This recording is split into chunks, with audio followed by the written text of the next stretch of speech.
Oh my god, liquidity is gone. Squeeze is here. AMC stock short squeeze update. Holy clickbait. Do I have your approval to clickbait you guys like this? Because I can make some juicy clickbait. But that's not what we're going to do here in this video. We're going to go over a price prediction for AMC for this week using statistical data and proof. So let's get into it. Hit the like button and subscribe to the channel to stay up to date with all of these videos as soon as they come out. Hit that notification bell as well. Now get yourself some free stocks, links down below in the description of this video for Webull, Moomoo, and Public, as well as if you guys want to join the trading community, link down below in the pinned comment to do so for that. So all clickbait aside, what's going to happen for AMC this week? Well, it has nothing to do with AMC. Liquidity is not 100% gone like you see from these titles. It's not. It is being restricted, and that's what I've talked about many times with the Russia situation, because I've pretty much made it 100,000% clear that Russia was a great place to invest in before this invasion. It was super safe, low chance of default, high interest rates, you could get paid out, and there was no wars going on. It was a more unstable country, but considering their GDP is over 10 times smaller than America, if you're going to bet on an emerging market, I probably personally would have went with Russia, even over something like China, because they have a GDP that is pretty much comparable to the United States. A little bit smaller, but still pretty comparable.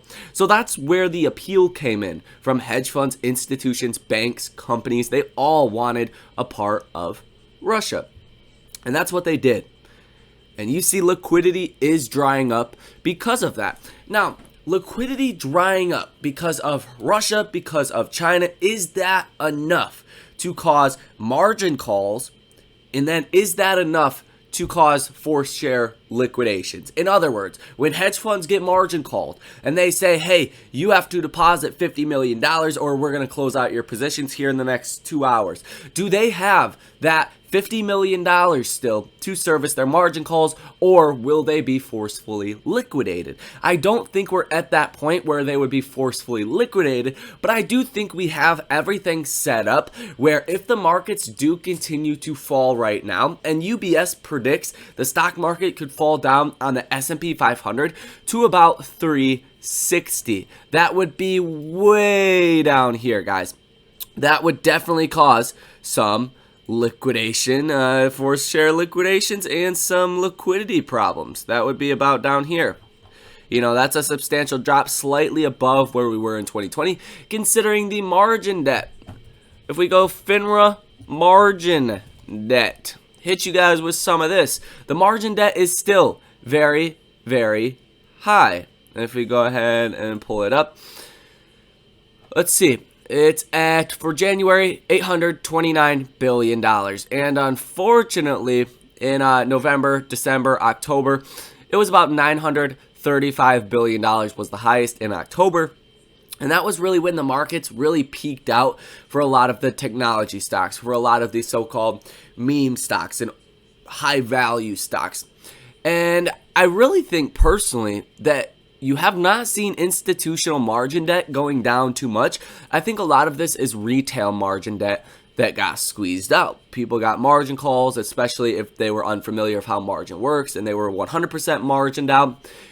You've seen that happen. I don't think that has happened for the hedge funds and institutions yet. So it's going to compound their losses once the market does actually fall. And if we go to 360, that's when you can see the MOAS. That's when you can see forced share liquidations. And we're definitely on a very bearish trajectory right here, just heading straight down. Now we have some important things that are happening this weekend. Take a look at CNBC, the main headline on CNBC.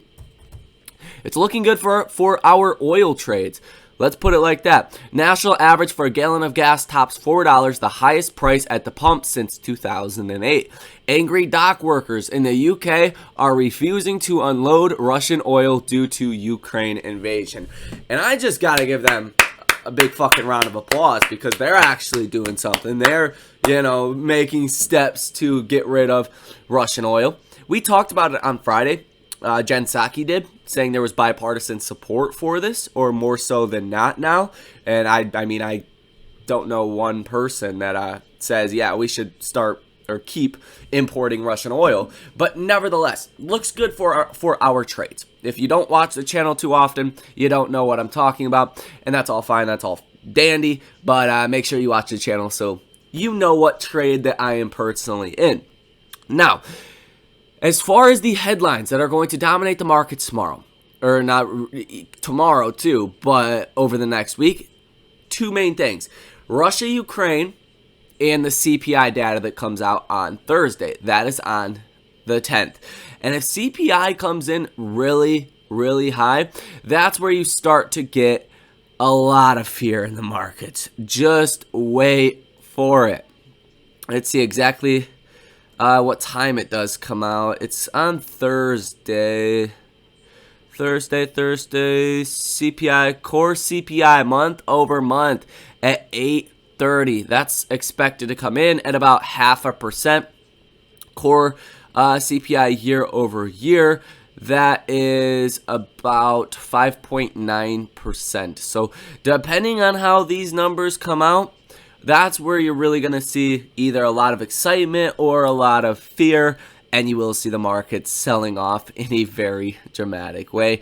You also do have initial jobless claims as well, and that is also a 3-star volatility data point. So is the core CPI month over month. So keep that in mind. Thursday, going to be a very volatile day. But until then, and probably even after that, all headlines are going to be on and focused around oil, commodities, and Russia-Ukraine war.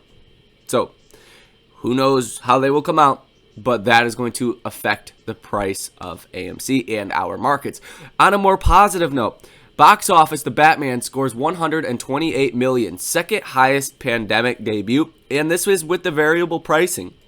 So it looks like they kind of tested this out, and it's doing really good.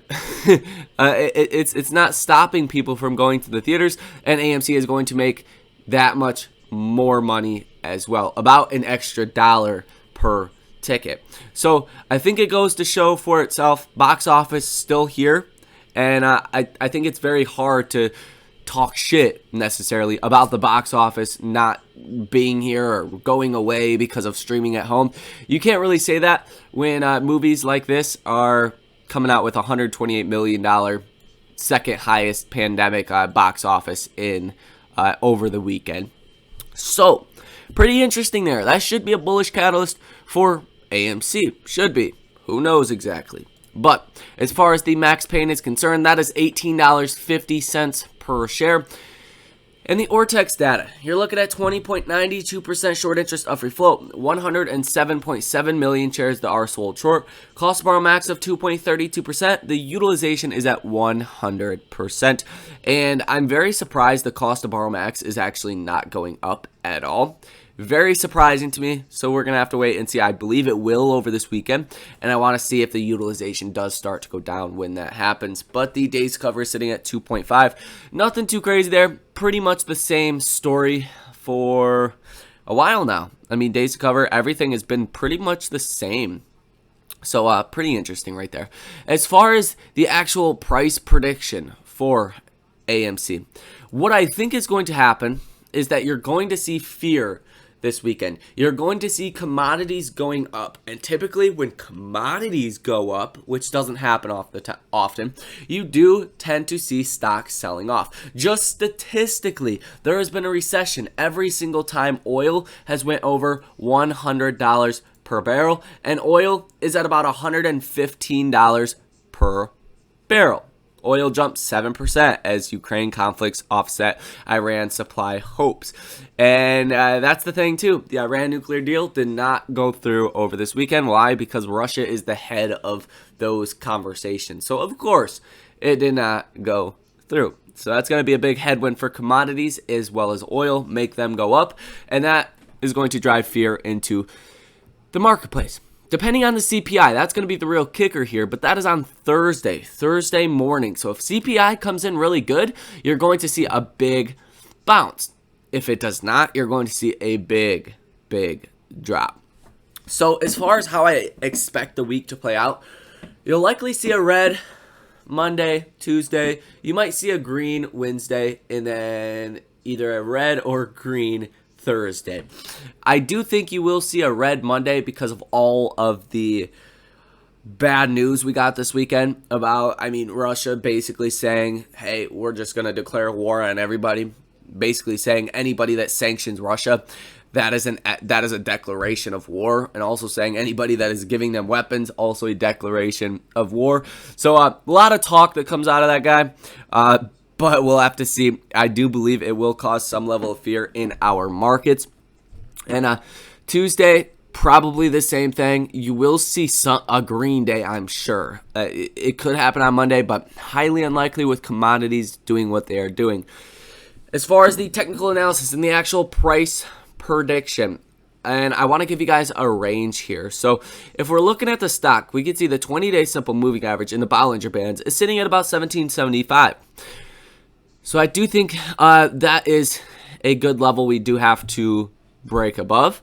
I think it won't be too hard. We found a lot of support there over the past couple of weeks. So I think we will break above that. I think on the higher end range, $21 per share. Above that, $21 to $22 per share is really what I would expect. On the downside range, about $15 per share. That's going to be your solid level of support. And I don't see the markets falling under that.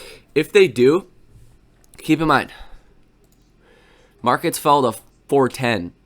So the markets will have to fall a lot to see AMC go under $15 per share because there's not that much attention on the stock and it's really sitting at its fundamental valuation. Whole time, the RSI is a little bit on the oversold side. The MACD is still bullish. Hardly bullish. Like, hardly. You have to zoom in to see this, but it's kind of incredible that it is still bullish and has been bullish for so while. A slight uptrend, but then again, that can change at a drop of a dime. So we're going to have to wait and see how all of this does pan out. Key levels at 1775 and 1850. That's where I want to see us get above to see that support like we had seen over the past couple of weeks. That is pretty much all for this video. If you guys found value out of it, hit the like button, subscribe to the channel, get yourself some free stocks, links down below in the description, as well as come join the trading community, link down below in the pinned comment. I will see you guys later on the live stream, but until then, you guys take care.